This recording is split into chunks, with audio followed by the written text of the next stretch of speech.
Anak, mag-ingat ka doon, ha? Lagi kang magdadasal. Ako na ang bahala kay Junior. Daddy, tatawag ka parati ha. Huwag ka mag-alala, andito naman si inay habang wala ka. Hayaan mo, hindi ko isuspoil anak mo. Papa, babalik ka agad ha. Huwag mo kakalimutan birthday ko.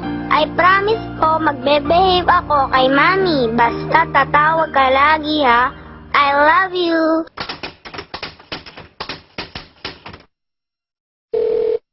Hello? Oh, Daddy! Oo, nakuha namin yung padala mo. Gustong-gusto nga ni Junior eh. Papa, nagustuhan na mga kalaro ko yung pinadala mong laruan na Batman. Kahapon nga, pinanood namin ni Mami yung sine. Thank you, Papa. Uuwi ka ba? Bilisan mo, iniintay ka namin ni Mami.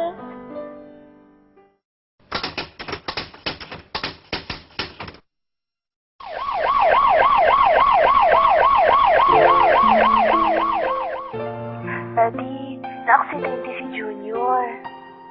Anak, napilay kasi siya sa basketball. Pero huwag kang mag-alala. Sabi naman ng doktor, gagaling din daw siya pagkalipas ng ilang linggo. Daddy, pasensya na ha. Nasa grocery kasi ako nung tinext ako ni Inay na dinala niya sa ospital si Junior. Buti na lang talaga, andyan si Inay.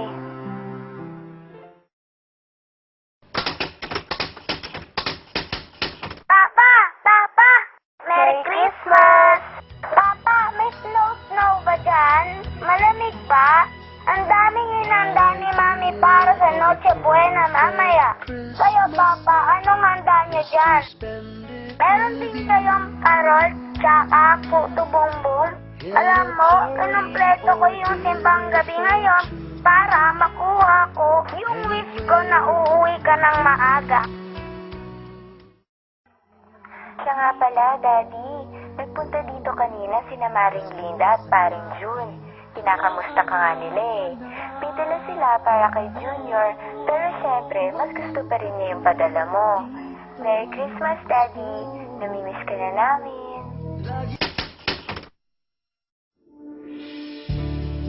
Hindi ko lubos maisip na paglipas ng 5 taon, andito na naman ako.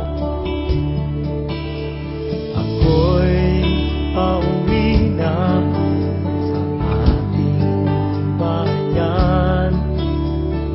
Ang sisinta, bayang silangan. Ako'y Alam mo, hindi ko talaga magawang mawalay ng tuluyan sa Pilipinas dahil sa mga bagay na bilang isang Pinoy, kinagisnan at hinanap-hanap ko.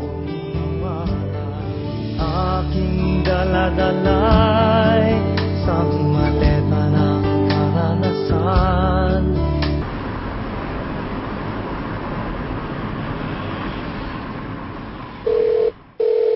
Ma, napag-isip-isip ko, nakakalimang taon na din ako dito. Bala ko sanang umuwi. Total, inaipon na rin tayo. Tapos meron na rin tayo sa bangko na pangkuleo ni Junior. O sige, Daddy.